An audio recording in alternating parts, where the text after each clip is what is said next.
من الشیطان اللعین الرجیم بسم اللہ الرحمن الرحیم الحمدللہ. کوئی سفر کے لیے بہترین سامان تقوی. اور پھر سورہ تکاثر. یہ آیت چونکہ ابھی 2-3 مرتبہ شاید اور تلاوت کی جائے، لیکن پھر بھی اس میں ایک انتہائی اہم پیغام ہے، جس کی وجہ سے مولا متقیان نے نہج البلاغہ میں قرآن کی بہت کم آیتوں کی تفسیر کی ہے، لیکن اس میں اس آیت کی تفسیر شامل ہے. اور غالباً خطبہ نمبر 221 موقع ملے تو اسی 2-3 دنوں میں آدھے صفحے کے اس خطبے کو، جو الہاکم التکاثر کی تفسیر، تو میں غافل کر دیا مال و دولت کی کثرت نے. گرچہ تکاثر عربی زبان میں ہر چیز کی کثرت کو کہتے ہیں، اسی لیے بعض ترجمے میں دولت کے بدلے شاید اولاد کا ذکر ہو، قبیلے اور خاندان کا ذکر ہو، دنیاوی زینتوں کا ذکر ہو. الہاکم، تم غافل ہو گئے دولت کی کثرت کی وجہ سے، حتی یہاں تک کہ پھر تم نے زیارت کی قبروں کی، جو تمہیں واپس اللہ کی یاد کی جانب لے کے آئی.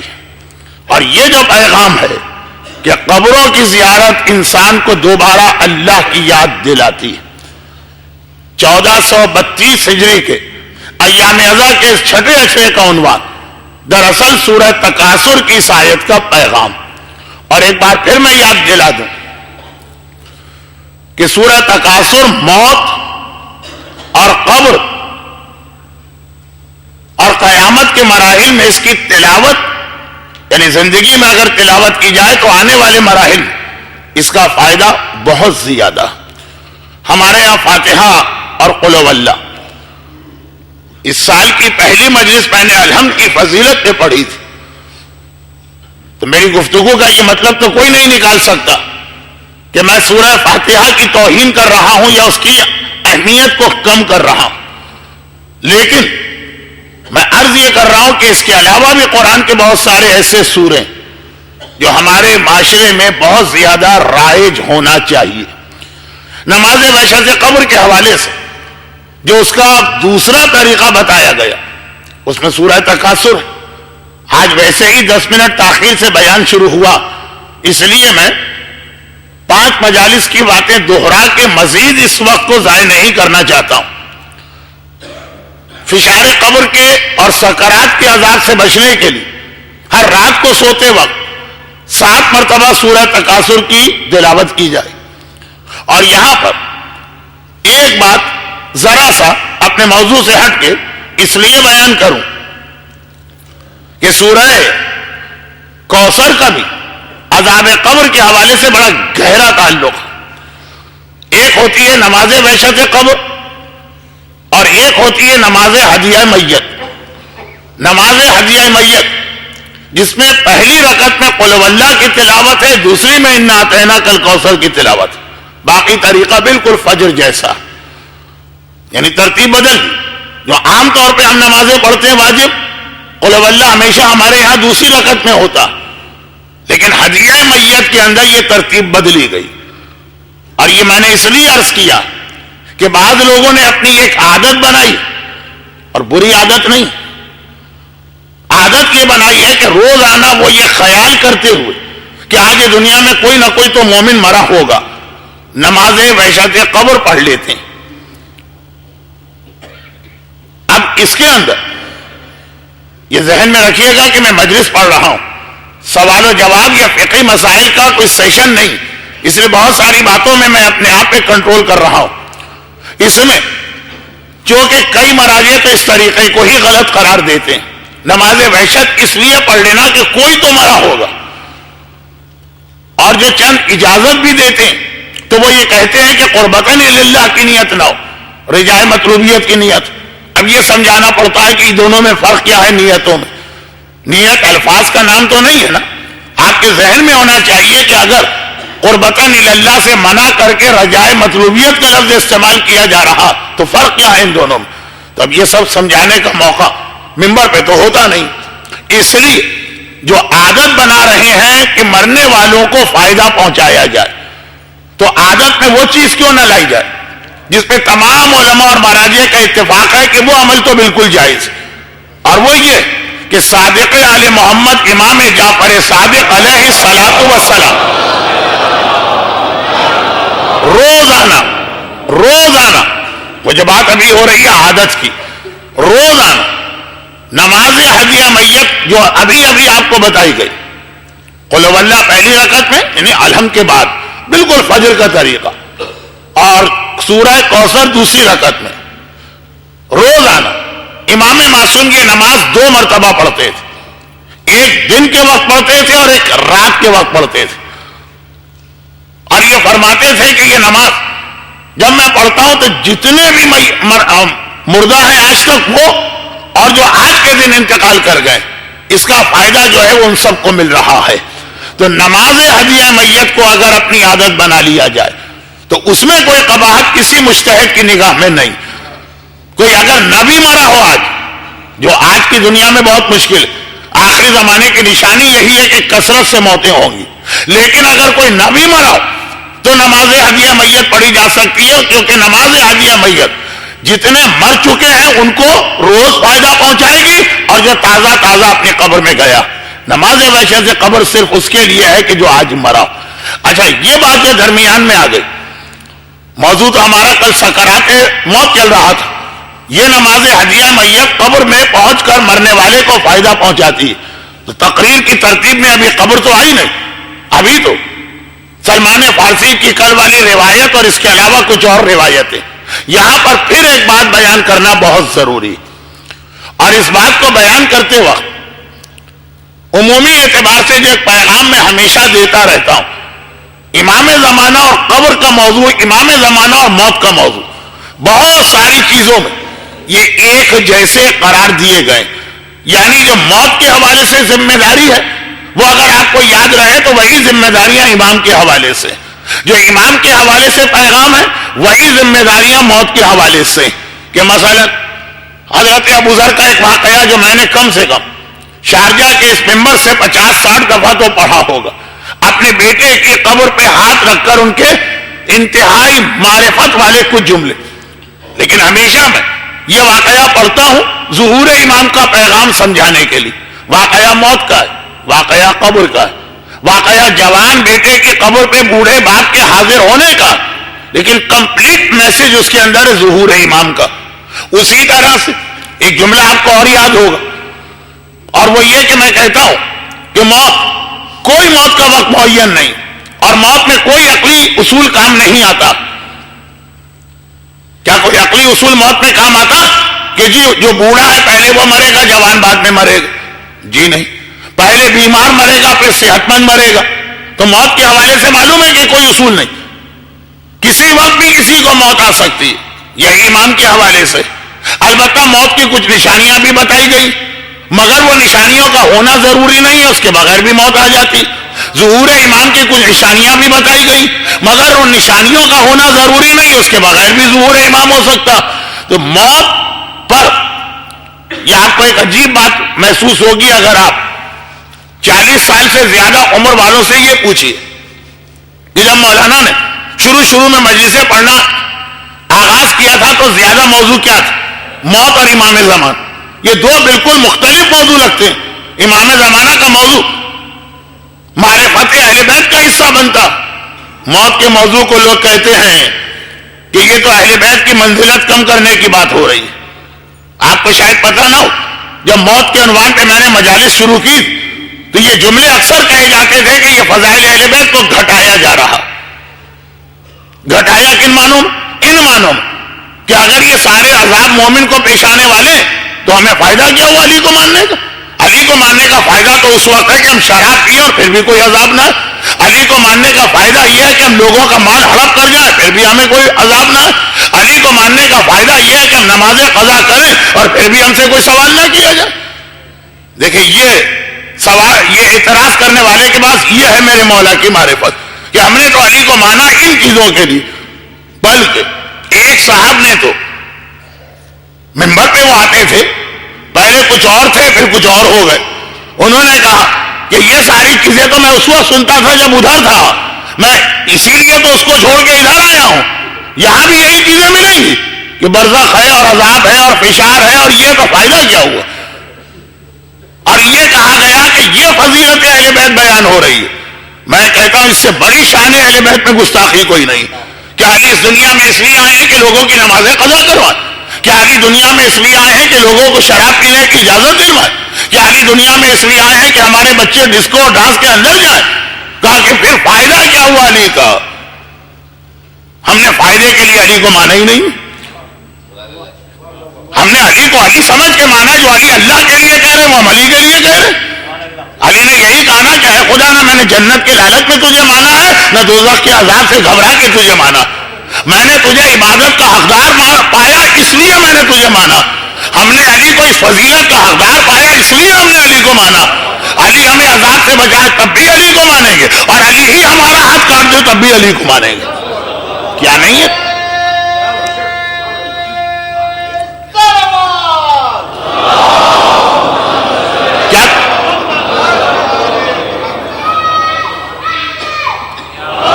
کیا تاریخ میں واقعات نہیں ہے کہ ہاتھ کٹوایا کہ علی کے شیعہ نے خود علی سے؟ کیا تاریخ میں واقعات نہیں ہے کہ سنسار کروایا علی کی کنیز نے خود علی کے زمانے میں؟ تو یہ جو دیکھیں وقت کم ہے اور موضوع سے میں ذرا ہٹ گیا, اس لیے میں نے جلدی بات کو سمیٹا.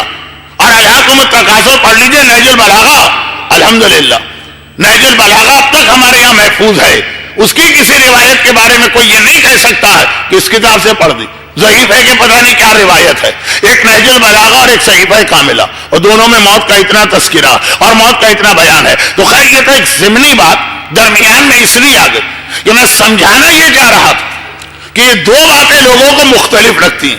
امام زمانہ کا مطلب یہ ہے کہ یہ اہل بیت کی عظمت بتائی جا رہی ہے. موت کا مطلب ہے کہ اہل بیت کی عظمت گھٹائی جا رہی ہے, یہ لوگ کہتے ہیں. اور میں نے یہ دونوں موضوعات شروع زندگی سے لے کے آج اس بڑھاپے تک ساتھ ساتھ رکھے, اس لیے کہ دونوں کا پیغام بھی ایک جیسا ہے, دونوں کی تیاریاں بھی ایک جیسی ہیں. تو اس میں جو دو تین باتیں ابھی گزری, اب ایک مزید نئی بات بڑھا لیجیے. نئی بات نہیں, یہ امام زمانہ کے حوالے سے میں کئی بار شارجہ میں پڑھ چکا ہوں. اب یہی موت کے حوالے سے سنی. ابھی تک میں نے دو تین مثالیں موت کی دی اور کہا کہ یہ ظہور کے بارے میں یہ اصول. موت کی نشانیاں آتی ہیں, ہارٹ اٹیک ہو گیا کسی کو, ڈاکٹر نے کہہ دیا کہ فلاں بیماری کے آخری سٹیج میں ہے, بہت زیادہ بڑھاپا آ گیا. یہ ساری نشانی آتی ہے, لیکن ضروری نہیں ہے کہ نشانیوں سے ہی موت آئے. یہ مثال دے کے میں امام تک گیا. اب آئیے الٹی مثال سنی. امام کے حوالے سے میں نے اکثر ایک پیغام دیا کہ امام کے ظہور کے بعد وہ مومن مارا جائے گا. ابھی آپ سوچ رہے ہوں گے کہ آج مولانا ادھر ادھر بھٹک رہے ہیں. نہیں, یہ کل کی تقریر کے آخری حصے کو مکمل کر رہا ہوں, ابھی مکمل ہوتا. امام کے بارے میں روایتوں میں یہ آیا, کہا جاتا ہے کہ میں نے غلط کہہ دیا. یعنی معصومین نے فرمایا کہ امام کے زمانے میں وہ آدمی گمراہ ہو جائے گا, مارا جائے گا, جو اپنی آنکھوں اور اپنے کانوں پہ زیادہ بھروسہ کرتا. کیا مطلب اس کا؟ ہمیں اپنی آنکھ سے زیادہ امامت کی آنکھ پہ بھروسہ کرنا ہے, اپنے کان سے زیادہ امامت کے کانوں پہ بھروسہ کرنا. ہماری آنکھ ایک چیز دیکھ رہی ہے, امام کہہ رہے ہیں نہیں میں کچھ اور دیکھ رہا ہوں. ہم اپنی آنکھ کو ٹھکرائیں گے اور کہیں گے جو امام دیکھ رہے ہیں وہ عصمت و طہارت کی آنکھ ہے, وہ آیت تطہیر کی آنکھ ہے, وہ نور مجسم کی آنکھ ہے, وہ حق ہوگا. ہمارے کان کچھ اور سن رہے ہیں اور امام کہہ رہے ہیں میں کچھ اور سن رہا ہوں. یہ وقت کی کمی کی وجہ سے ذرا واضح کیے بغیر میرے جملے آگے بڑھ رہے ہیں. دیکھیں ایک خلاصہ ہے. مثلا ہماری آنکھ یہ کہہ رہی یا ہماری زبان یہ کہہ رہی ہے, زبان کا مطلب یہاں چٹخارا, یہ فلاں برگر بہت مزیدار ہے, بہت ٹیسٹی ہے, کیا کہنے اس فلاں کمپنی کے برگر. اور امام کہہ رہے ہیں کہ دیکھو یہ کافر کے ہاتھ کا پکا ہوا ہے یا گوشت ہے, اس لیے اس سے زیادہ بدترین کوئی گوشت نہیں ہو سکتا.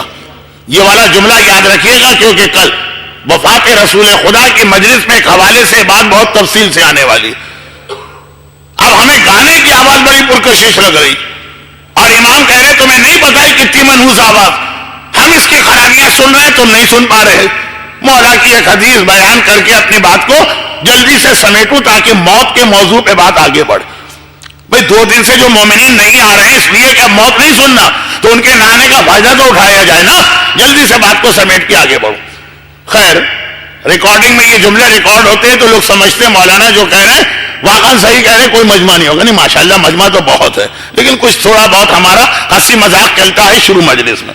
مولا فرماتے ہیں مجھے تعجب ہے اس بات پر کہ آدمی صحت کے اور بیماری کے ڈر سے ہر کھانے کی بہت زیادہ تحقیق کرتا اور کبھی بھی حرام و حلال کے اعتبار سے کبھی تحقیق نہیں کرتا۔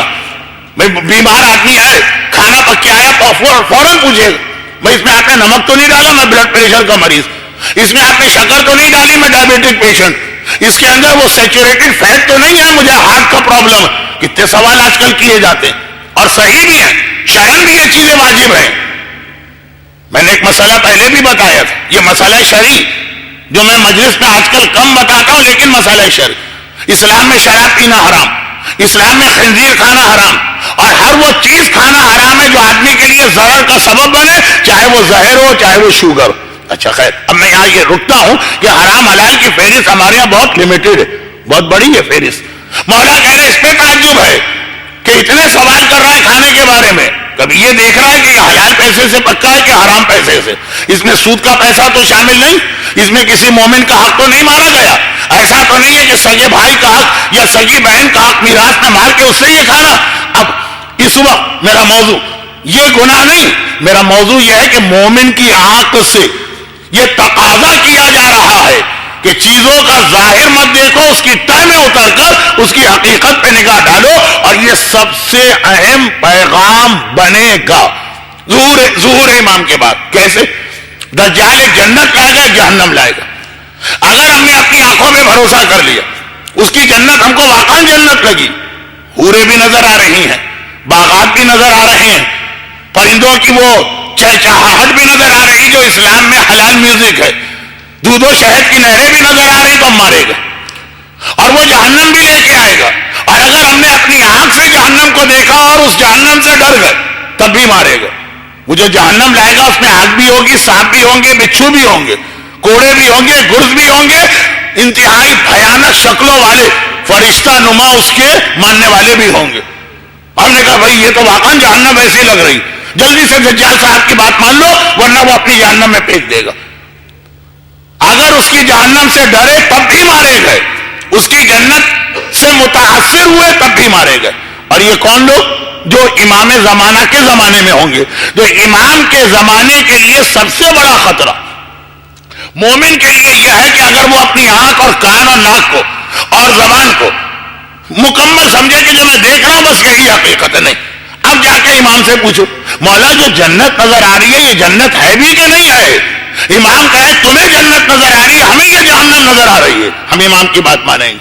ابھی میں ایک آدھ مثال دے دیتا ہوں تو ذرا سا جو مجمع ہکا بکا مجھے دیکھ رہا، ہکا تو دیکھ رہا، بکا کا مجھے نہیں پتا، اور ہم نے جو جہنم دیکھی دجال، مولا یہ تو بڑی خطرناک جہنم ہے۔ امام کہہ رہے ہیں کہ میں دیکھ رہا ہوں اس جہنم کے اندر کتنی نعمتیں خدا کی چھپی ہیں، امام کی آنکھوں کے اوپر بھروسہ کرے۔ چھوٹا سا ایک جملہ کہہ، داڑھی نہیں رکھتے تھے ہمارے نوجوان اور ابھی بھی بہت سے نہیں رکھتے۔ اچھا نہیں رکھتے تو بوڑھے بھی ہیں، لیکن جوان کی بات میں یہ کر رہا ہوں، بڑا ہینڈسم اور اسمارٹ نظر آتا ہے بچہ اگر بغیر داڑھی کے ہو، یہ ہے ہماری آنکھ۔ اور رسول اور امام کہہ رہے ہیں کہ اللہ کے یہاں ہینڈسم و اسمارٹ وہ ہے جو داڑھی کے ساتھ ہو۔ ہم اپنی آنکھ کے اعتبار سے اس کو ہینڈسم و اسمارٹ مانیں گے یا رسول اور امام کی آنکھ کے اعتبار سے مانیں گے؟ عورت یہ سمجھتی ہے کہ اگر میں بن ٹھن کے بیوٹی پارلر سے تیار ہو کے بغیر حجاب کے نکلوں تو بڑی حسین جمیل و خوبصورت نظر آؤں گی۔ اور امام کا جو جملہ ہے اس کا میں ترجمہ کروں گا تو آپ کو اچھا بھی نہیں لگے گا، لفظ امام کا ہے لیکن بہرحال ترجمے میں جا کر اس میں کچھ ایسی خرابی آ جاتی ہے کہ امام فرماتے ہیں کہ یہ جو بن ٹھن کے بیوٹی پارلر سے تیار ہو کے نکلی ہوئی ہے، سمجھ رہی نا کہ میں بہت ہی اسمارٹ نظر آ رہی ہوں، بہت ہی خوبصورت نظر آ رہی ہوں، سارا مجمع مجھے دیکھ رہا، لوگ مجھے دیکھ رہے ہیں، میری ویلیو بڑھ رہی۔ اور امام کہہ رہے ہیں کہ 70,000 فرشتے اس پہ لعنت بھیج رہے، یعنی اس پہ پھٹکار برس رہی۔ وہ جسے اپنے آپ کو اتنا خوبصورت سمجھ رہی ہے، امام کے اعتبار سے اس پہ پھٹکار برس رہی۔ اور اگر ہمیں ایسی بیوی مل گئی جو پردے کی بوبو ہے، حجاب کرنے والی ہے،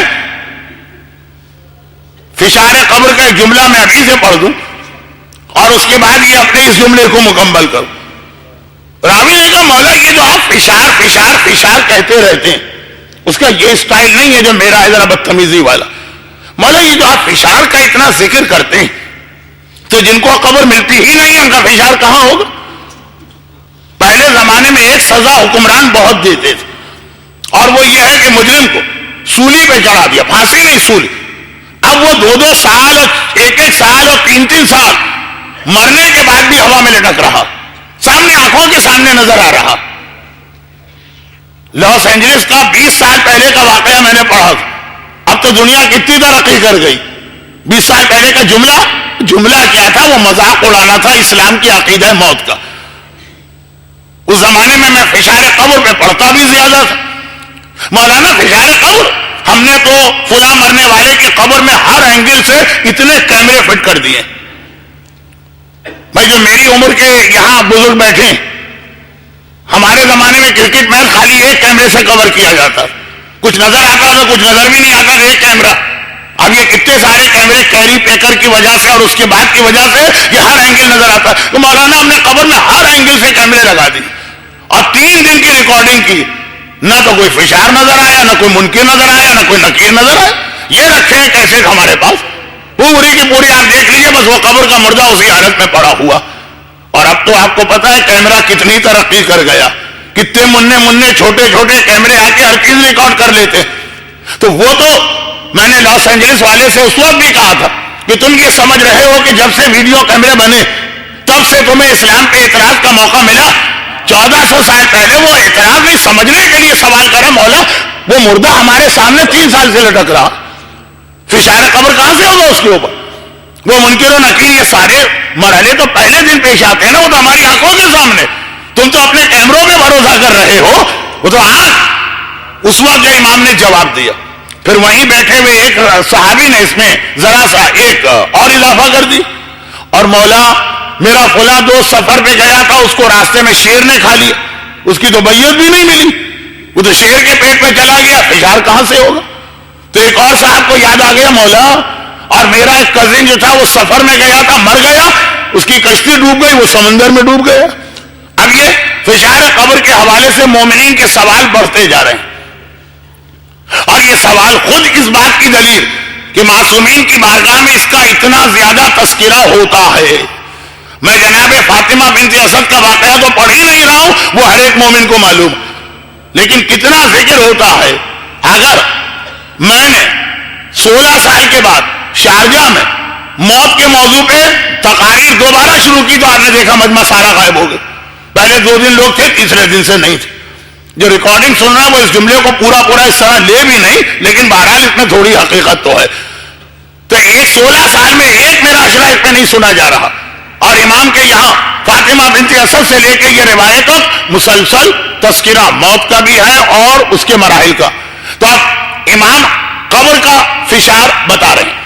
راوی نے کہا کہ جو ہوا میں ہمارے سامنے لٹک رہا, 3 سال جناب زید شہید کا لاشا کتنے عرصے کوفے کے محلہ کناسا کے اندر لوگوں کے سامنے لٹکا رہا, یہاں تک کہ پرندوں نے ان کے بدن میں گھونسلہ بنا لیا.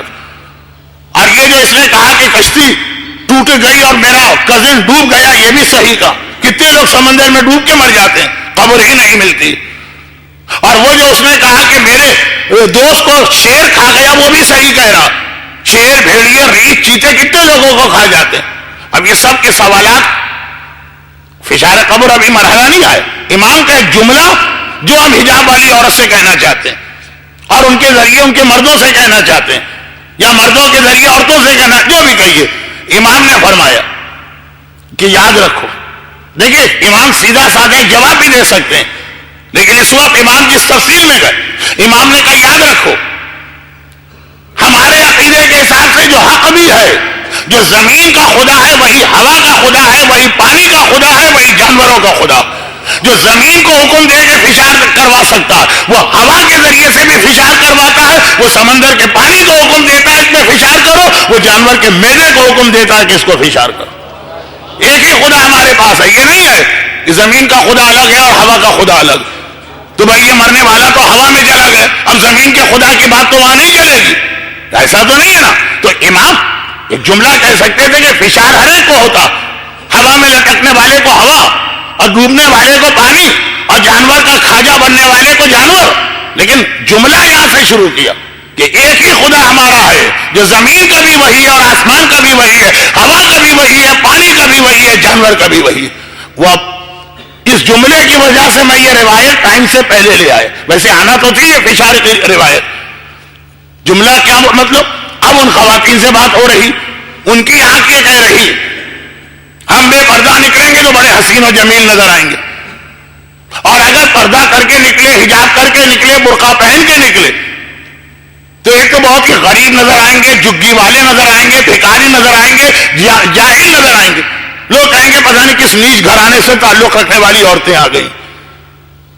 پاکستان کے بعض علاقوں میں اس میں ایک لفظ اور بڑھ گیا ہے جس کو میں ممبر پہ اپنی زبان پہ لانا بھی نہیں چاہتا. ایک خاص پیشے سے تعلق رکھنے والی عورتوں نے بھی آج کل برقع پہننا شروع کر دیا. ہم یہ سب سمجھے جائیں گے. اب بات ہو گئی کہ تم اپنی آنکھوں میں یا محلے والوں کی آنکھوں میں یا رشتہ داروں کی آنکھوں میں برقع پہن کر جتنی بھی بوڑھی نظر آنے لگی. عورت کا سب سے بڑا ٹینشن یہ کہ میں بوڑھی کبھی نظر نہ ہوں. لیکن رسالت اور امامت کی آنکھ یہ کہہ رہی کہ اس سے زیادہ حسین، جمیل، خوبصورت اور شان و شوکت والی عورت کوئی ہے ہی نہیں. جو امام سے کسی نے ایک سوال کیا کہ مولا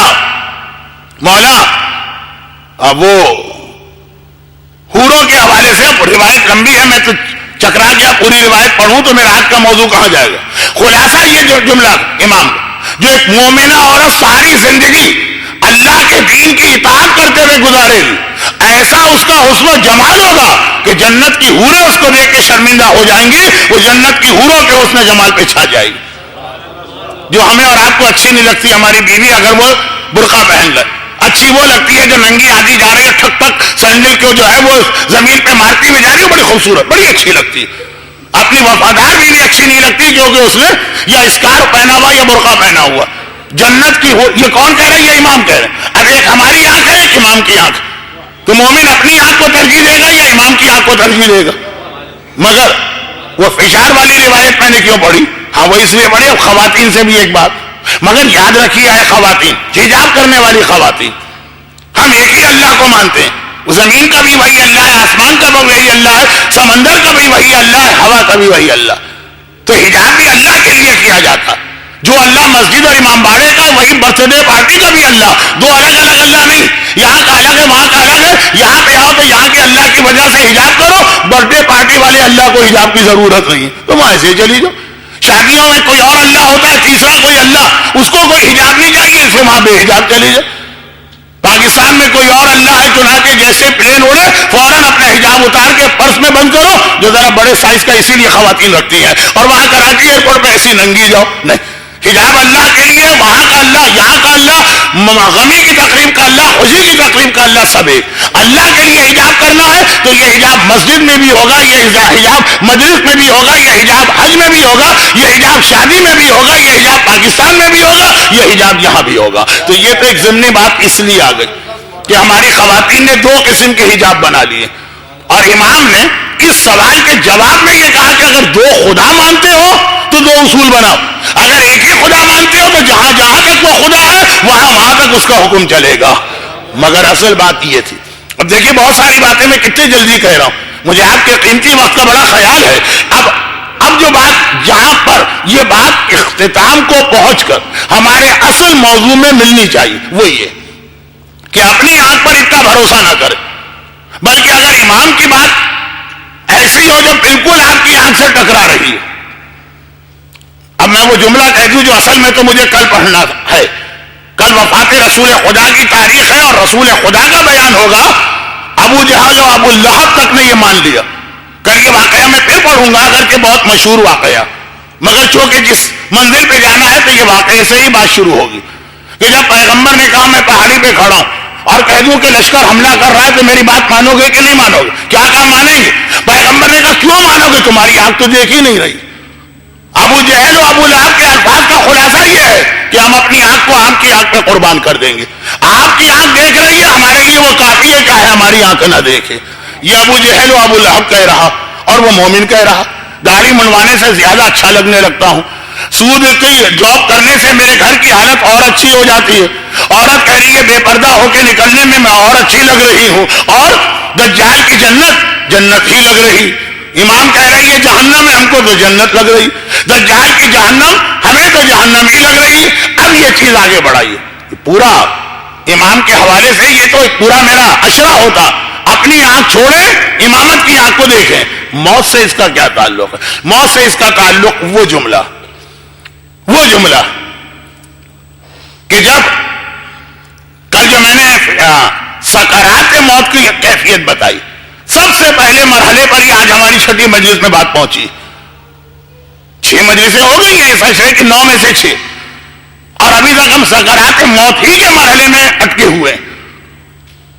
تو اب ذرا اس کے اگلے مرحلے میں داخل آج ہی ہو جانا ہے مصائب سے پہلے. مگر یہ سن لی، زندہ آدمی کی کھال کھینچ کے اتارو تو اس کو کم تکلیف ہوگی. ملک الموت کی تکلیف زیادہ. بدن کو آگ اور لوہے کی قینچیوں سے کاٹا جائے تو کم تکلیف ہوگی. یہ قبر کا مردہ سلمان سے کہہ رہا. ملک الموت کی تکلیف زیادہ. ہمیں اور آپ کو لوہے کی سیخ میں لگا کے جس طرح چکن ٹکے بھونے جاتے ہیں، اس طریقے سے گرل کیا جائے اور بھونا جائے، وہ تکلیف کم ہوگی. مرغ مسلم تو دیکھا، مسلم بکرا بھی آپ نے بہت دیکھا ہوگا، اور سنا بھی ہوگا کہ مسلم اونٹ فرائی کیے جاتے ہیں. مومن بھی مسلم فرائی کیا جاتا. امام کہہ رہے پھر بھی وہ تکلیف کم ہے. ملک الموت کی تکلیف زیادہ. اب یہ باتیں چل رہی، اس میں آئیے وہ جملہ اپنے زمانے سے مطلب مولا کی ظاہری خلافت کا زمانہ، جہاں پر بار بار مولا کو اپنے چاہنے والوں کو جہاد کے لیے آمادہ کرنا پڑ رہا. اب مولا کہہ رہے چلو جہاد پر، یہ بہانے بنا رہے ہیں. اب کوئی بہانہ بناتا ہے، کوئی بہانہ بناتا. روزے نہیں رکھتے لوگ، کوئی کہتا ہے میں بیمار ہوں اس لیے نہیں رکھ رہا ہوں، ٹھیک. کوئی کہتا ہے بڑھاپے کی منزل آ گئی اس لیے نہیں رکھ رہا ہوں. کوئی کہتا ہے کہ غریب آدمی روزہ رکھے، میرے پاس اتنے پیسے میں کیوں روزہ رکھوں. اس سے تو ہم کہتے ہیں بھائی غریب تو پورے 12 مہینے روزے رکھتا. اور ایک صاحب کہتے ہیں کیا کریں، اما ابا نے روزہ کشائی نہیں کی تھی، وہ مر چکے، جب تک کہ روزہ کشائی نہ ہو تو ہم روزے رکھیں کیسے. اب اما ابا کو زندہ کر کے تو ہم لانے سے رہے اور روزہ کشائی تو کروانے سے رہے. لیکن ہر ایک کے بعد ایک بہانے ہوتے ہیں نا. بعض کے بہانے لگتے ہیں، بعض کے بہانے شریعت اور امامت کا مذاق لگتا ہے، مذاق اڑایا جا رہا. مولا آج گرمی بہت ہے، ذرا ٹھہر جائیے، سردی آ جائے پھر چلیں گے جہاد پر. چلو اب تو چلو سردی آ گئی. مولا سردی بہت ہے، ذرا ٹھہر جائیے، گرمی آ جائے پھر چلیں گے جہاد پر. یہ تو نہج البلاغہ میں میرے مولا کا خطبہ، تم نے میرے کلیجے میں پیپ ڈال دی. یہ محاورے کا ترجمہ، محاورے. سردی میں کہتا ہوں تو گرمی میں کہتا ہوں. اب یہ تو ایک الگ موضوع چل رہا. اس میں بہت سارے لوگوں نے مل کے ایک بات کہی کہ مولا اب یہ الفاظ میرے ہیں، انہوں نے تو ذرا سا اس طرح بنا سوار کے بات کی ہوگی کہ توہین بھی نہ ہو امامت کی اور بہانہ بھی ان کا بہانہ نہ لگے اور بات بھی پہنچ جائے. مولا ہم اس لیے جہاد سے گھبراتے ہیں کہ بڑی تکلیف ہوتی ہے جہاد میں. تلوار، تیر، نیزے، برچھیاں معمولی بات نہیں ہے، یہ سارے زخم کھانا. میدان جنگ میں تو یہی ہوتا ہے، وہاں نہ کیک تقسیم ہو رہے تھے، نہ پیسٹری کھلائی جا رہی ہوتی ہے، نہ لڈو بٹ رہے ہوتے. میدان جہاد کا تو مقصد ہی ہے کہ تیر کھاؤ گے، تلوار کھاؤ گے، برچھیاں کھاؤ گے، نیزے کھاؤ گے. کوئی زیادہ زخمی ہوگا، کوئی کم زخمی ہوگا، کسی کا ہاتھ کٹے گا، کسی کا پیر کٹے گا، کسی کی گردن کٹے گی. یہی ہوتا ہے میدان. اب یہ خوف بہت سے لوگوں کے دل میں، یہ نہ بہانے بنانا چاہتے ہیں، نہ امامت کی توہین کرنا چاہتے ہیں، نہ حکم امامت کو ٹالنا چاہتے ہیں. تب مولا نے وہ ایک خطبہ دیا جو میرے موضوع کا تسلسل بنا. مولا نے ایک مرتبہ یہ ارشاد فرمایا کہ تم کیا سمجھ رہے ہو؟ کیا تم سمجھ رہے ہو کہ اگر بستر پر گھر میں مرو گے تو وہ آرام دہ موت ہوگی، اور میدان جنگ کی موت تکلیف دہ ہے؟ یاد رکھو، میدان جہاد میں سارا جسم تلواروں سے ٹکڑے ٹکڑے ہو، وہ تکلیف کم ہوتی ہے. بستر پہ ملک الموت زیادہ تکلیف پہنچاتا ہے. یہ والی تک اب دیکھیں وہی جو عذاب قبر، روح نکالنے کا عذاب میں کل بتا رہا تھا، مولا نے اس کو میدان جہاد سے ملایا. فرمایا جس کا سارا بدن میدان جہاد میں ٹکڑے ٹکڑے ہو جائے اس کو کم تکلیف پہنچی. جو اپنے کمرے میں آرام سے اے سی چلا کے ڈبل فوم کے گدے پہ سو رہا تھا, صبح گھر والے گئے کہا وہ تو مر گئے. بھائی بڑی اچھی موت, کیسے آرام سے مر گئے, نیند ہی میں روح قبض ہو گئی, کچھ پتہ ہی نہیں چلا. مولا کہہ رہے اس کو زیادہ تکلیف پہنچی ہے بدن ٹکڑے ٹکڑے ہونے سے, کیونکہ تم اپنی آنکھ سے دیکھ رہے. پھر یہاں پہ وہ جملہ ہمارے پانچویں امام محمد باقر علیہ الصلوۃ والسلام نے پڑھا. وقت کہاں چلا گیا مجھے خود بھی نہیں معلوم, لیکن ذہن میں رکھیے گا کہ آج کی تقریر اصل میں جملے کی وضاحت تھی, گرچہ اس میں بہت ساری چھوٹی چھوٹی اہم باتیں آ گئیں. امام نے فرمایا کہ زیادہ تر یہ ہوتا کہ جسے تم بہت آرام سے مرتے ہوئے دیکھتے ہو وہ اتنی تکلیف کے عالم میں مر رہا ہوتا, کیونکہ تم تو اپنی اس آنکھ سے دیکھ رہے ہو. تمہیں نہیں پتا کہ دوسری دنیا کے اندر یہ والی آنکھ نہیں چلے گی. جیسے آپ کو معلوم ہے کہ آج کل ایسی چیزیں ایجاد ہو گئی ہیں کہ آپ ایسے گلاسز ہیں یا ایسے اینک ہیں یا چشمے, آپ اس کو آنکھ پہ لگائیں گے, رات کے اندھیرے میں آپ کو نظر آنے لگے. وہ دن کے لیے بیکار ہے, وہ رات کے لیے. امام نے کہا جسے تم سمجھ رہے ہو کہ بھائی وہ فلاں مرنے والا, پہلے بات یہاں سے شروع ہوتی, پھر اگلا جملہ تو اور خطرناک ہوتا. بھائی وہ تو بڑے آرام سے مرا, ایسے آرام سے اسے موت آئی کہ اس کو پتہ بھی نہیں چلا کب مرا, اور ہمیں بھی پتہ نہیں چلا. امام کہے تمہیں نہیں معلوم اس پہ کیا قیامت گزر رہی ہے. اور جسے تم سمجھ رہے بڑی تکلیف میں مر رہا ہے ایک آدمی بستر پر صحیح تڑپ رہا ہے اور گھبرا رہا ہے اور رو رہا ہے اور اس کے منہ سے تکلیف والی آوازیں بھی نکل رہی. پھر یہاں سے بات آگے بڑھائیے, ٹرک کے نیچے آگے ایکسیڈنٹ ہوا, ساری ہڈیاں چکنا چور ہو گئی, ہوائی جہاز کریش کر کے ہوا کے اندر ہی جل کے مر گیا. ہم نے کہا کتنی تکلیف سے موت ہوگی. یہ تم اپنے اندازے سے کہہ رہے کیونکہ تم اپنی آنکھ پہ دیکھ بھروسہ کر رہے. تمہیں کیا پتا کہ وہ موت کتنی آرام سے آئی ہے. جو بات میری تھی نا کہ اپنی آنکھوں میں مت جائی, خاص طور پر دوسری دنیا کے بارے میں. یہ میں نے خاص طور پہ کیوں کہا کہ ویسے تو اس دنیا میں بھی ہر جگہ ہماری آنکھ نہیں چلتی. ہمیں کافر کے ہاتھ کا پکا بکھانا اچھا لگتا ہے, امام کہنے غلط, لیکن دوسری دنیا میں تو آپ کی آنکھ چلے گی بالکل بیکار, تھرڈ کلاس, کام ہی نہیں آئے گی وہاں پہ. تو وہاں کے بارے میں امامت سے پوچھے. وہ فرماتے جو آرام سے مر رہا ہے وہ بہت تکلیف سے مر رہا زیادہ تر, اور جو بہت تکلیف میں نظر آ رہا. اب میں میدان جہاد کی طرف نہیں گیا, میں نے تو کہا کہ ایک آدمی ٹرالر کے نیچے آ گئے, ساری ہڈیاں اس کی چکنا چور ہو گئے. ہم نے کہا کتنی تکلیف سے موت آئی ہوگی. تم اپنی آنکھوں سے دیکھ کے کہہ رہے, امام کہہ رہے کتنے آرام سے مرا. تم نے دیکھا کہ وہ ہوا میں جل کے مر گیا, تم نے کہا بہت تکلیف سے مرا ہوگا. تمہیں کیا پتا کتنے آرام سے مرا. اور اس کے بعد پھر ایک جملہ دونوں میں بڑھ جاتا کہ یہ بہت آرام سے مرا, اس کا مطلب یہ تو بہت نیک ہے اللہ کے یہاں, اس کا بڑا رتبہ ہے. اب وہ داڑھی بھی منڈاتا ہے تو بڑا نیک ہے کیونکہ بڑے آرام سے مرا, اور وہ بے حجاب بھی گھومتی تھی عورت تو بڑی نیک ہے کیونکہ بہت آرام سے مری. یہ فیصلہ آپ نے کیسے کیا کہ بہت آرام سے مرا؟ اپنی آنکھ دیکھ کر نا. یہ امام نے نہیں کہا کہ 100% زیادہ تھا, او فلاں آدمی ہم تو اسے اتنا اچھا اور نیک سمجھتے, ارے کیسی اس کو اذیت ناک موت ہوئی, ٹکڑے ٹکڑے ہوا اس کا بدن, اس کا مطلب ہے اندر کہیں نہ کہیں کوئی گڑبڑ تھی. یہ فیصلہ تم نے کیسے کر لیا؟ چلے مرنے والے کے بارے میں بری بات نہیں کہتے, لیکن جو اچھی بات کہہ رہے وہ بھی تم نے کیسے کہہ دیا؟ اور اس کے بعد پھر آئیے, میں نے شاید پہلے بھی کہا تھا کہ میرا بچپنا اور ابتدائی جوانی جو ہے وہ رضویہ سوسائٹی میں گزری ہے, جو کراچی کی ایک بہت مشہور مومنوں کی بستی. ایک دفعہ جب میں نے اس سوال کا جواب دیا, جو بعض متقی لوگ پوچھتے ہیں سوال اچھا ہے لیکن ذرا کچھ زیادہ ہی پوچھ لیتے ہیں کہ بھائی مولانا, کیونکہ رضویہ کے اندر کراچی میں اس زمانے میں 2 ہی غسل خانے تھے میتوں کے, کھارگر کا ایک رضویہ کا. خوجے حضرات ساری میتیں کھارگر لے جاتے تھے اور سادات کی ساری میتیں رضویہ آتی تھی, پورے شہر کی میتیں. تو ہر نماز ظہر کے بعد ایک نہ ایک تو نماز جنازہ ہوتی تھی, اور میرے سامنے کی باتیں, میرا بچپنا تھا, یہ بچے مجلس میں بیٹھے میری بات سن رہے ہوں گے, میں بھی سن رہا ہوں. لوگ آ کے مولانا سے پوچھا کرتے تھے, مرحوم مولانا محمد عادل صاحب, کیا نماز جنازہ پڑھ سکتے ہیں؟ ارے بھائی کیوں نہیں پڑھ سکتے؟ نماز جنازہ تو وہ بھی پڑھ سکتا ہے جس پہ غسل واجب ہو, مسجد میں نہیں ہونی چاہیے امام بڑے صحن. کہا نہیں لیکن مولانا وہ نماز میں ہم پڑھتے ہیں لا نعلم منہ الا خیرا, کہ اے اللہ ہم مرنے والے کے بارے میں گواہی دیتے وہ خیر پر تھا. یہ تو ہمارا جاننے والا, یہ تو بے نمازی ہے, اس نے تو اپنے بھائی کا حق کھایا, یہ تو شرابی ہے, یہ تو بے حجاب. اب متقی پریشان ہے کہ اللہ کے سامنے گواہی دے رہے, تو ہم کیسے گواہی دیں؟ چلے ہمیں نہیں پتا مرنے والا کیسا ہے, جنازہ آ گیا پڑھ لی, وہاں تک تو بات سمجھ میں آ گئی. معلوم ہے ہمارے ہی محلے والا, ہمارے ہی رشتے دار, اور ایک بار نہیں تقریباً ہر دوسرے دن یہ سوال پوچھا جاتا.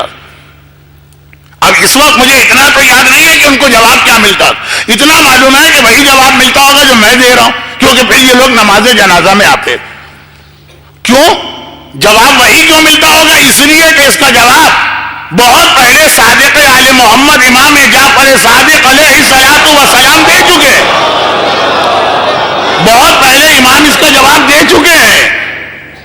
بھائی سیدھی سادی بات, یہ ایک ہماری فقہ کا ایک اصول یاد رکھیں, اگر کوئی مسئلہ عامۃ البلوہ یعنی ایسا مسئلہ ہو کہ ہر دور ہر زمانے میں بار بار پیش آ رہا ہو, تو اس میں ضرور امام سے پوچھا گیا اور امام نے جواب دیا, حدیث ڈھونڈنا پڑے گی. ہاں بالکل کوئی نئی چیز کہ بھئی یہ کلوننگ ہے امام کے زمانے میں نہیں تھی, یا ٹیلی ویژن ہے امام کے زمانے میں نہیں تھا, یہ فیس بک ہے امام کے زمانے میں نہیں تھی, تو اب موتیں تو امام کے زمانے میں ابھی ہوتی تھی, اور کتنے ہی مرنے والے امام کے زمانے میں بے نمازی بھی مرتے تھے اور شرابی بھی مرتے تھے, اور یہ مسئلہ ہر ایک کے, بلکہ وہ لوگ زیادہ پوچھتے ہوں گے کیونکہ وہ تو عربی بالکل جانتے تھے, ان کی زبان عربی. تو یہ کیا ممکن نہیں ہے؟ اور یہی ایک جواب مراجع کا نماز کے بارے میں بھی.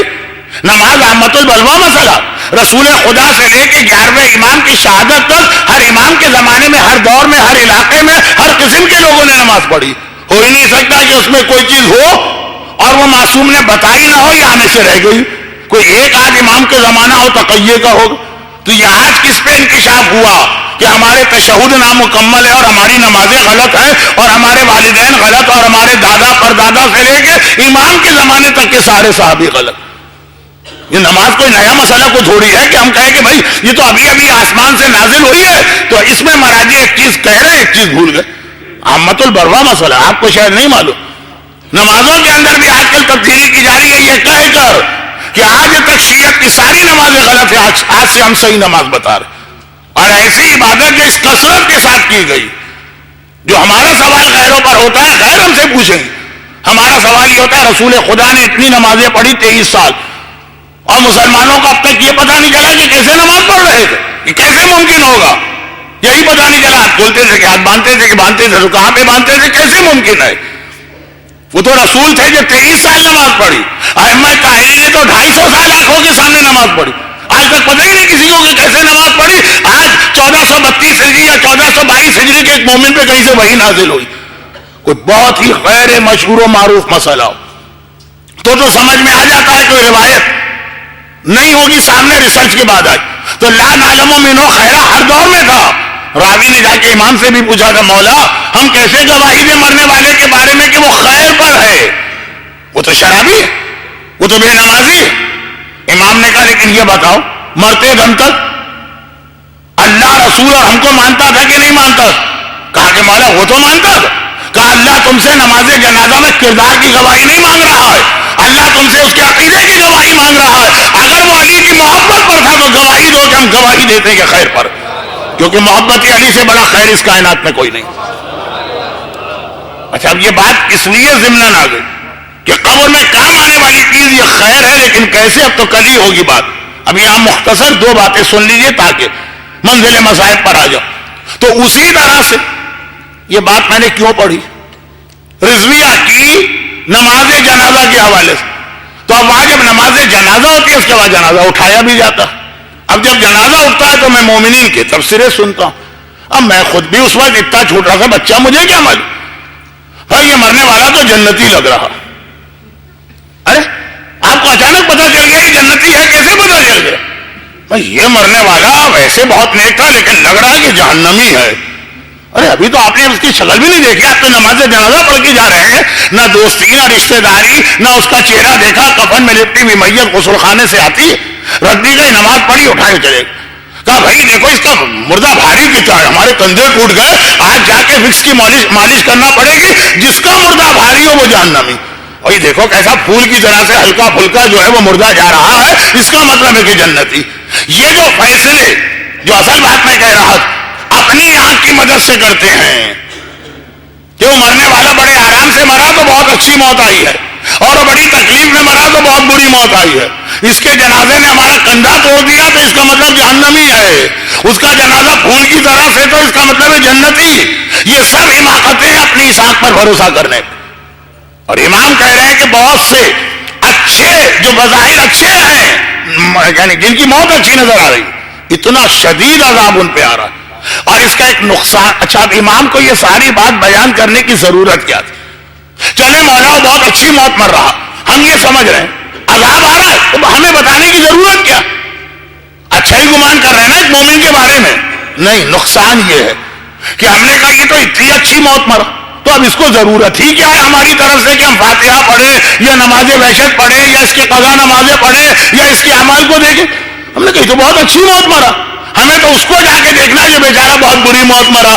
تو معلوم ہوا کہ یہ جو ہم کو آنکھ سے اچھا نظر آ رہا تھا عذاب میں پھنسا ہوا تھا, ہم نے اپنی آنکھ پہ بھروسہ کر کے اس کی مدد ہی نہ کی. وہ بیچارہ ادھر بھی عذاب میں پھنسا, جو قبر میں ہم اور آپ اس کی مدد کر سکتے ہیں وہ بھی ذرا کم ہو گئی.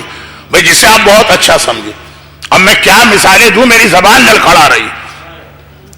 دیکھیں یہ جملہ جو میں کہہ رہا ہوں سمجھانے کے لیے کہہ رہا ہوں. بھائی بڑے بڑے مراجے کا انتقال ہوتا, ان کے لیے بھی نماز وحشت پڑھی جاتی. بڑے بڑے مراجے کا انتقال ہوتا, ان کے لیے بھی مجلس ترحیم ہوتی ہے جس میں فاتحہ پڑھا جاتا. ان کے لیے بھائی ان کے لیے کیا فاتحہ پڑھا جائے؟ فاتحہ پڑھنا دوسروں کے لیے پڑھو, شرابیوں کے لیے پڑھو, اس کو ضرورت. یہ تو خود اتنے بڑے ہیں کہ ہم تو گھبرا جاتے ہیں, ہماری ہمت ہماری مجال نہیں, ہم ان کے لیے کوئی نیکی کریں, ان کو ضرورت کیا ہماری نیکیوں کی.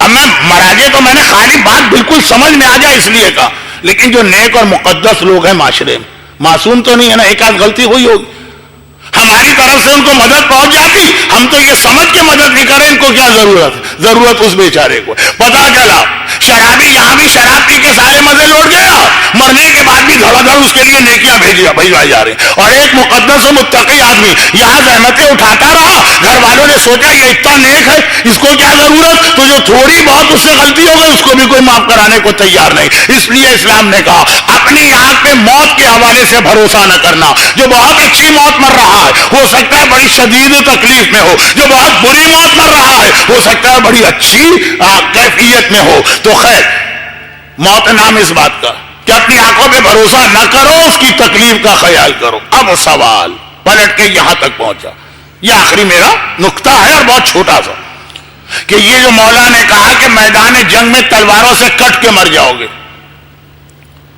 تو تکلیف کم ہے. کسی بڑے ٹرالر 32 ویلر والے ٹرالر کے نیچے آئے, ہڈیاں چکنا چور ہو گئے, وہ تکلیف کم ہے. پلین کریش ہوا, سارا جسم ایسا جل گیا کہ لاشا پہچانا نہیں جا رہا, تکلیف کم ہے. ملک الموت کی تکلیف زیادہ. تو مولا پھر کیا کیا جائے اس تکلیف کو کم کرنے کے لیے یا معاف کرنے کے لیے؟ ایک دو باتیں کل آ چکی ہیں جو زندہ لوگ کر سکتے. نماز وحشت سے نماز ہدیہ میت تک, ہدیہ میت کی نماز کو نماز وحشت سے زیادہ اہم سمجھیں. ان معنوں میں جو روز پڑھی جاتی ہے, اگر اللہ طاقت دے تو ایک صبح اور ایک شام پڑھیے, دن والوں کے لیے الگ, رات والوں کے لیے الگ. نماز وحشت کا تعلق رات سے ہے کیونکہ منکر و نکیر کے سوال رات میں آتے ہیں. سانپ اور بچھو جو کاٹتے ہیں وہ دن کو بھی کاٹتے ہیں, رات کو بھی کاٹتے ہیں. اس لیے امام نے اس کی نماز دن میں 2 بار رکھی. یہ ساری چیزیں تو آ گئی جو قبر کے فائدے کے لیے. ملک الموت جو آ گیا تو ایک دو باتیں کل آئی تھی, ایک آخری بات آ گئی. یہ آخری بات بہت بڑی بات ہے لیکن ٹائم کم ہے, اس لیے میں اس کو بس ایک حدیث کی شکل میں پیش کر کے آج کی مجلس ختم کرتا ہوں. اور وہ یہ ہے کہ یہ سوال پھر وہی بات جو میں نے ابھی تشہد کے اندر اضافے کے حوالے سے کہی کہ موت کی یہ تکلیف آج کا مسئلہ نہیں ہے, 1400 سال سے چلا رہا. اس سے بھی پہلے کہا لیکن میں تو اسلام کی تاریخ پڑھوں. تو جب امام نے یہ مسئلہ بتایا لوگوں نے ضرور پوچھا ہوگا مولا حل تو بتائیے اس کا. اور اسی کے جواب میں سورہ یاسین ہم کو ملی, جو ہم لوگ مرنے والے کے سرانے سورہ یاسین پڑھتے ہیں اسی کے جواب میں دی. اسی کے جواب میں کلمات الفرج ملے, لا الہ الا اللہ العلیم الکریم, لا الہ الا اللہ العلی العظیم سے لے کے آخر تک. یہ مختلف لوگ سوال کر رہے ہیں, لیکن اس کا ایک بہت ہی آسان سا جواب امام نے دیا. پانچویں امام محمد باقر علیہ الصلوۃ والسلام کے پاس ایک مومن پہنچا اور یہی سوال کر رہا. وہ رسول خدا سے لے کے مولا کائنات سے لے کر شہزادی کونین سے لے کر قبر کے عذاب سے شہزادی کونین نے بھی ڈرایا, اور ان کے بزرگوں سے لے کر فاطمہ بنت اسد کتنا فشار قبر سے ڈری تو رسول خدا ان کی قبر میں لیٹے. تو اب یہ سنتا چلا رہا ہے. پانچویں امام پہنچا, کہا مولا کوئی طریقہ ہے کہ یہ تکلیف بالکل ختم ہو جائے؟ امام نے کہا ایک طریقہ اور بھی. آدمی اگر کسی کمپنی میں کام کرتا, میں گھڑی دیکھ لوں, آدمی اگر کسی کمپنی میں کام کرتا تو اس کمپنی کی چیزیں اس کو رعایتی قیمت پہ ملتی. بھائی تمہیں 50% ڈسکاؤنٹ ہوگا کیونکہ تم اس کمپنی میں کام کر رہے. بعض اوقات ایسا ہوتا ہے کہ نہیں, تم اس کمپنی میں کام کر رہے تمہارے لیے اتنی چیزیں فری ہیں, استعمال کر سکتے ہو. یہاں تو نہیں, پاکستان میں کچھ جگہوں پر ٹیلی فون کمپنی میں کام کرتے پی ٹی سی ایل میں, اچھا تمہارے گھر میں جو فون لگے گا یہ فری, جتنی چاہے کالیں کرو. وقت نہیں ہے ورنہ اس مثال کو میں 15 منٹ کھینچ سکتا ہوں. ملک الموت وہ اللہ کی کمپنی میں کام کرتا, جو اللہ کی ایک کمپنی ہے, لمیٹڈ نہیں ہے, لیکن جو اللہ کی ایک کمپنی ہے جو موت کے حوالے سے کام کرتی ہے, ملک الموت اس میں بہت اہم پوسٹ پر ہے. ملک الموت کو ایک پرمیشن ملی ہوئی ہے. وہ امام فرما رہے ہیں, شروع کے جملے میرے ہو گئے تاکہ بات سمجھ میں آئے, کہ امام نے کہا کہ ملک الموت کو اللہ نے ایک اجازت دی, جو تمہارا دوست ہوگا اس کو کوئی تکلیف نہیں پہنچانا. وہ تمہیں ایک سہولت تمہیں ملی ہے, تم اس کمپنی میں چیف ایگزیکٹو ہونا, تم اس کمپنی کے اندر ڈائریکٹر ہونا, یہ جنرل مینیجر ہونا, تمہیں اجازت. جو تمہارا دوست ہے جب اس کی روح قبض کرنا ہو تو پھر اسے کوئی تکلیف نہیں پہنچانا, بہت آرام سے جانا. دوستی ہے نا, وہ دوستی میں باتیں کرتے ہوئے اس کو اٹھا کے لے آنا, اس کو پتا بھی نہیں چلے گا. باقاعدہ کبھی ایسا ہوتا ہے کہ ہم کہیں جا رہے ہیں, دوست مل گیا, باتیں کرنے لگا, ہم کو جانا ادھر تھا, باتیں کرتے کرتے اس کے ساتھ ادھر نکل گئے, پھر اچانک یاد آئے. ایسے ہی ملک الموت لے جاتا.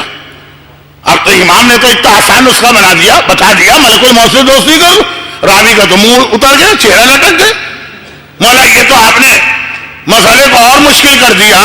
ملک الموت سے دوستی کر لو, اسے دوستی کیسے کریں بھائی؟ دوستی کے لیے ملاقات ہونی چاہیے. ملک الموت سے زندگی میں ایک ہی بار ملاقات ہوتی, وہ ایسی ملاقات ہوتی ہے, اتنی خطرناک ملاقات ہوتی ہے. دوستی کا سوال, میں جب جولائی میں حج کیا تھا تو ایک مومن طواف کر کے پسینے بلڈنگ میں آ رہے تھے, دوپہر کا وقت ہے, 58 ٹیمپریچر تھا. میں نے پوچھا کیا بات ہے, خیریت تو ہے, آپ بہت گھبرائے نظر آ رہے ہیں. تو مولانا اتنی گرمی ہے کہ نام اپنی ولدیت میں کس وقت میں بھولا ہوا ہوں, جب ملک الموت آتا ہے اس وقت تو یہی حالت ہوتی. دوستی, امام نے جسے اتنا آسان نسخہ بتا دیا, دوستی کر لو, تمہارا دوست بن جائے گا. تو دوست اللہ نے اجازت دی ہے کہ تم جو اس کمپنی میں کام کر رہے تمہارے دوستوں کے لیے ایگزیمشن ہے.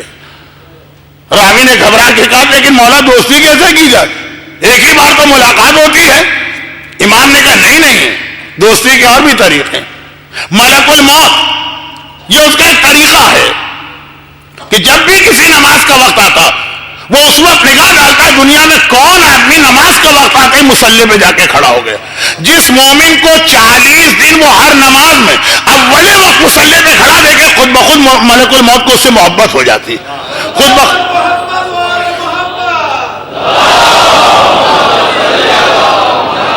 اسے بھی نہیں پتا چلتا کہ ملک الموت جو ہے وہ مجھ سے دوستی کرنے لگا, محبت کرنے لگا.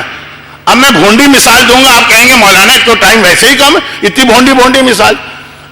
کتنی جگہ ایسا ہوا کہ میں زندگی میں پہلی مرتبہ مجلس پڑھنے گئے, ارے 2-4 تو ایسے عقیدت مند ملے, میں گھبرا گیا کہ میں آج زندگی میں پہلی بار اس علاقے میں آ رہا ہوں, جانتے بھی نہیں آپ مجھے, یہ عقیدت یعنی مولانا آپ ہمیں نہیں جانتے, ہم نے بہت تقریریں سنی آپ کی, بہت ویڈیو دیکھے, اور وہ تقریریں سن سن کے ایک محبت پیدا ہو گئی. میرے ایک بزرگ عالم کی ایک نصیحت، مسجد کو کبھی نہ چھوڑنا. مسجد کی دوستیاں بہت پائیدار قسم کی دوستیاں ہوا کرتی. تو بعض اوقات ایسا ہوتا ہے، صفحہ ازاں میں دیکھی، ایک دوسرے کو دیکھتے دیکھتے نہ کوئی رشتہ، نہ کوئی تعلق، نہ کوئی کلچر، وہ کہیں کام کریں کہ خود بخود ایک محبت پیدا ہو جاتی ہے. تو ملک الموت کے دل میں محبت ہوتی ہے جو مومن کو باقاعدگی سے نماز پڑھتے دیکھے اور 40 دن تک تو یہ دیکھے کہ وہ ہر نماز اول وقت پڑھ رہا. جب اس کے پاس ملک الموت آتا، اسے اللہ کی طرف سے پرمیشن ہے، تو میری کمپنی میں کام کرتے ہو تو میں یہ اجازت. آپ پوچھ لیجیے، بہت سے لوگ ایئر لائن میں کام کرتے ہیں، ان کو کچھ فری ٹکٹ مل جاتی.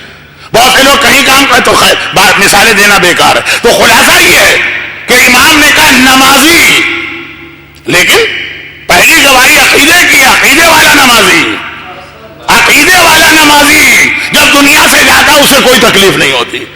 اور یہیں پہ میں کل کی مجلس کا آخری جملہ آج بھی آخری جملہ بنا کے پیش کروں، جبکہ کل میں نے آخری جملہ یہ کہہ کے پڑھا تھا کہ وہ آج کی مجلس کا پہلا جملہ بنے گا، لیکن نہیں، وہ کل بھی آخری رہا، آج بھی آخری رہا، اب شاید کل بن جائے پہلا جملہ. وہ یہ، اب شیطان کا کس میں انٹرسٹ؟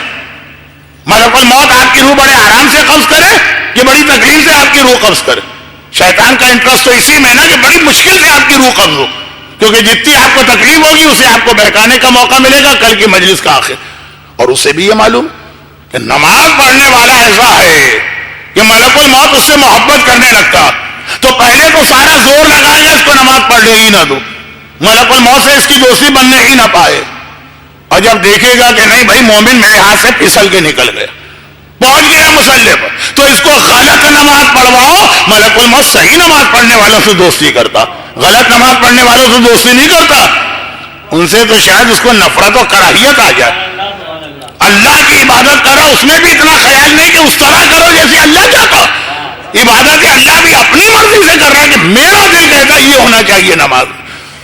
تو جو میں 3 دن سے بات کہہ رہا ہوں، 3 دن پہلے بات آئی تھی صدقہ نماز وحشت، ملک الموت شیطان ہمارے صدقے ضائع کرا دیتا. اور آج بات یہ آ گئی کہ نمازیں خالی نماز سے روکنا نہیں ہے، نمازیں ضائع بھی کرا دیتا. یہ میرا بھی لفظ نہیں، قرآن کا لفظ ہے فویل للمصلی، تباہی ان نمازیوں کے لیے یمنعون الماعون جو ایک دوسرے کو کا حق ادا نہیں کرتے. یہاں پہ وہ جملہ بالکل صحیح ہے جو لوگ داڑھی کے لیے کہتے ہیں، داڑھی کے لیے بھی وہ جملہ صحیح ہے اور نماز کے لیے بھی، لیکن ذرا نامکمل. وہ کیا؟ لوگ کہتے ہیں مولانا چھوڑیے نماز تو شمر بھی پڑھتا تھا، نماز تو ہمارے ساتھ بھی پڑھتا تھا. ہاں یہی بات تو میں سمجھانا چاہ رہا ہوں. ملک الموت اس نمازی سے دوستی نہیں کرتا جو شمر جیسی نماز پڑھتا.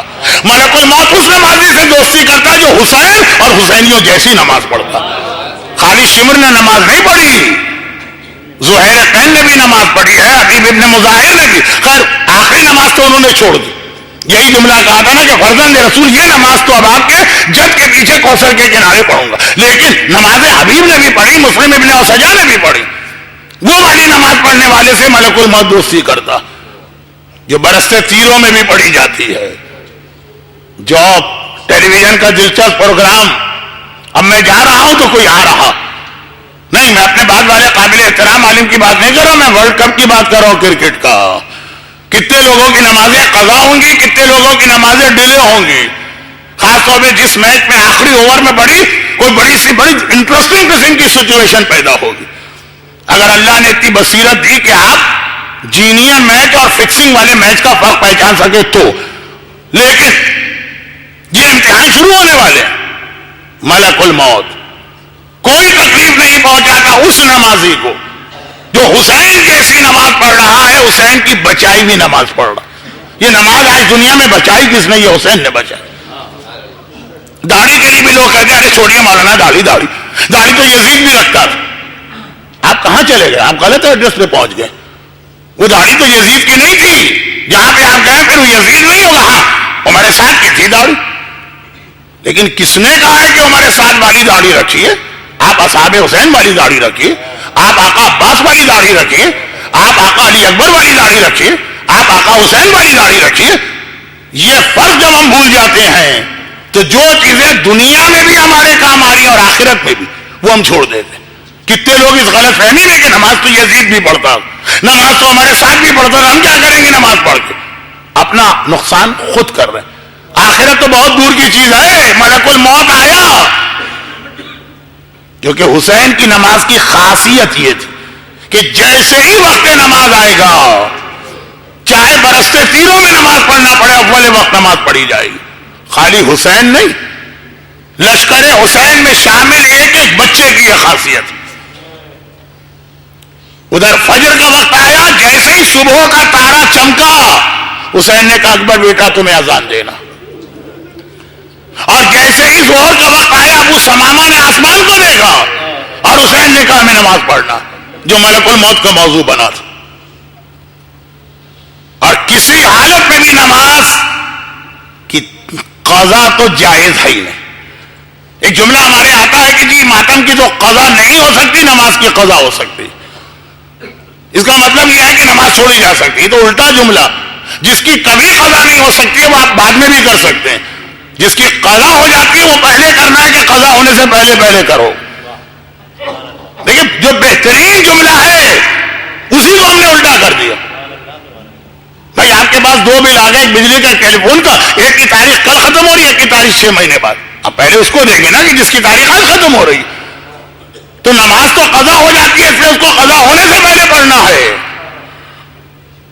ارے نہیں، کہیں میں اپنے جملے میں نعوذ باللہ عزاداری کی توہین تو نہیں کر گیا؟ نہیں، میں نے اس جملے میں بتایا کہ عزاداری بھی اسے کہتے جیسی عزاداری حسین نے کی۔ وہ کیسی عزاداری ہوتی؟ آپ کو میرا طریقہ پتا ہوگا، اوہ ایک گھنٹے سے 5 منٹ زیادہ ہو گیا، جبکہ میں ویسے ہی 10 منٹ لیٹ تھا۔ بہت ہی معذرت کی، آخری کل پرسوں نرسوں 3 آخری مجلسیں ہیں، جو بات سمیٹنا، میں اس کو جملے کو مکمل کر دوں۔ آپ نے میرا انداز شاید دیکھا ہو کہ میں عام طور پر معصومین کے واقعات اب زیادہ نہیں پڑھتا ہوں، کیونکہ لوگ تو نکل جاتے ہیں نا، مولانا وہ تو معصوم تو جو کرے کم ہے، ہم کہاں کر سکتے ہیں۔ میں بات کرتا ہوں امتی لوگوں کی، میں بات کرتا ہوں اصحاب ایمان کی، جو ہماری اور آپ کی طرح کام گھر میں پیدا ہوئے۔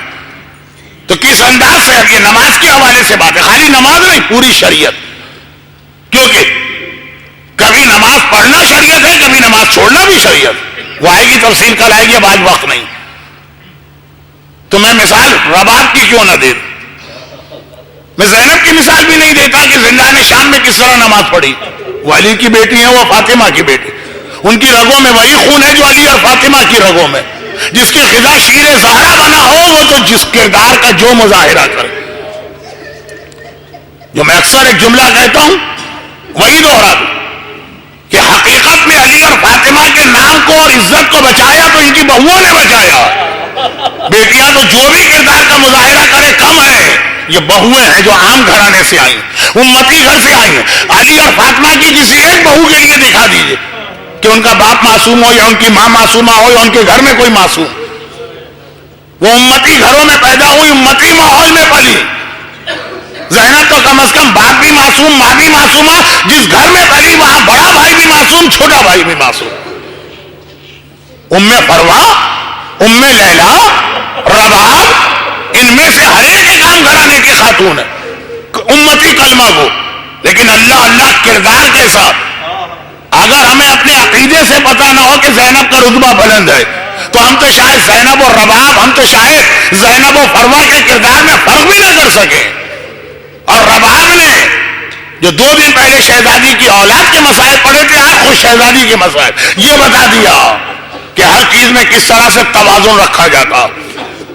شب عاشور جو بیوی رو رہی تھی، ہائے میرا بیٹا اتنا چھوٹا ہے کہ مقتل میں جا نہیں سکتا، اور ہائے جو بڑی اولاد ہے وہ سکینہ جہاد کر نہیں سکتی۔ خود اس شہزادی کی قربانیاں بھی دیکھیں۔ 11 محرم کی تاریخ آئی، محمل و عماریوں کے بغیر سیدانیوں کا قافلہ کربلا کے جنگل سے لے جایا جا رہا۔ اونٹ ادھر سے لے جائے گئے کہ جہاں خاک کربلا پہ شہیدوں کے بے گور و کفن لاشیں پڑے۔ ہر بیوی نے اپنے وارث کے لاشے پہ اپنے آپ کو گرا دیا۔ لیلا اکبر کے لاشے پہ گری، فروا قاسم کے لاشے پہ گری، زینب حسین کے لاشے پہ آئی، کلثوم میرا بھیا عباس کہتے ہوئے فرات کی جانب چلی۔ ایک رباب تھی، پہلے تو اصغر کی ننھی سی قبر کا ایک طواف کیا، جس کا پتہ شاید رباب کو بھی نہ ہو، وہ تو شمر نے نیزہ زمین میں گاڑ کے بتا دیا کہ اصغر کہاں پہ ہے، اور پھر حسین کے لاشے کے قریب آئے، اور ایک مرتبہ پہلے تو حسین کے لاشے کا طواف کیا۔ طواف خالی کعبہ کبھی نہیں ہوتا، طواف فخر کعبہ کبھی ہوتا، اور پھر ایک جملہ کہا، اے میرے والی، اے میرے وارث، اے میرے آقا، اے میرے مولا، آج آپ کی کنیز نے آپ کے لاشے کو تپتی ریت پہ دیکھا، جلتے سورج کے نیچے دیکھا، کاش میرے سر پہ چادر ہوتی، یہ چادر میں آپ کے لاشے پہ ڈال کے جلتے سورج سے آپ کو بچا لیتے۔ اس وقت آپ کی وہ کنیز جس کے ہاتھ بھی گردن سے بندھے ہیں، آپ کی کوئی خدمت تو نہیں کر سکتی، ایک وعدہ ضرور کر رہی، آج کے بعد کبھی چھت کے نیچے نہ بیٹھوں گی، آج کے بعد زمین پہ کبھی فرش بچھا کے نہ بیٹھوں گی۔ اور یہ وعدہ رباب نے اس طرح پورا کیا کہ شام کا تو قید خانہ ہی ایسا ملا جس پہ نہ چھت تھی نہ کوئی فرش تھا، مگر مدینے آ کے بھی رباب کبھی کمرے کے اندر نہیں گئی، پوری زندگی صحن میں بیٹھے بیٹھے گزار دی۔ صرف ایک جملے کے لیے میں نے ان مسائب کی زحمت دی، یہاں تک کہ وہ دن آ گیا جس دن مدینے میں اتنی تیز بارش ہوئی، ایسی موسلا دھار بارش ہوئی کہ زینب گھبرا گئی۔ زینب کو پتا ہے میرا بھیا حسین رباب سے کتنی محبت کرتا، دیکھا میری رباب صحن میں بیٹھی ہوئی بھیگ رہی ہے، ایک مرتبہ کہا رباب آج تو کمرے میں آ جاؤ۔ رباب نے روتے روتے سر اٹھایا، شہزادی آج کیا فرق ہے؟ کہا دیکھتی نہیں کتنی تیز بارش ہو رہی ہے۔ کربلا کے واقعے کو کتنے دن گزر چکے، لیکن رباب کا جملہ بتا رہا جیسے اب تک عصر عاشور رباب کی آنکھوں کے سامنے، جیسے وقت رباب کی آنکھوں کے سامنے رک گیا ہے۔ رباب نے کہا شہزادی یہ بہت تیز بارش ہے مگر پانی کے قطروں کی بارش ہے، میں نے تو اپنے ولی اور وارث پر تیروں کی بارش ہوتے دیکھی ہے، ہائے میرا آقا تیروں کی بارش میں ہو اور میں پانی کے قطروں سے گھبرا کے اپنا وعدہ توڑوں۔ زینب سمجھ گئی اب سجاد کے علاوہ رباب کو کوئی نہیں لا سکتا۔ سجاد کے کمرے میں آئی، سجاد بیٹا تیری ماں رباب صحن میں بھیگ رہی ہے، ماں کو لے کے آ۔ حسین کا امتحان تھا تیر و تلوار، نیزے اور برچھیاں، اور سجاد کا امتحان رباب کا یہ سوال۔ 3 دن پہلے میں نے کہا سجاد کا امتحان ننھی سکینہ کا سوال، بھیا ہم کب گھر جائیں گے؟ سجاد کا امتحان رباب کا یہ سوال۔ آئے ماں کے قریب، اماں اٹھیے اور کمرے میں تشریف لے کے۔ رباب نے صرف ایک سوال کیا روتے ہوئے، اذا کے بیچ میں صف اذا پر بیٹھ کر ایک سوال کیا، سجاد اتنا بتا دے آج بیٹا ماں سے بات کر رہا ہے یا امام مجھے حکم دے رہا؟ ذرا سینے پہ ہاتھ رکھ کے سوچی، نیزے کا اور تیروں کا مقابلہ کرنا آسان ہے، ماں رباب کے اس جملے کا جواب کیسے دے؟ اگر کہہ دے بیٹا ماں سے بات کر رہا، پتا ہے کہ پھر رباب نہیں کھڑے ہوں گی، کس دل سے کہا اماں آج بیٹی اور ماں کی گفتگو نہیں ہے، آج امام آپ کو حکم دے رہا ہے، آئیے میرے ساتھ کمرے میں۔ اللہ اللہ، میں تو صرف اندازہ کر رہا ہوں سجاد یہ جملہ کس طرح کہہ رہے ہوں گے، کتنا بڑا امتحان۔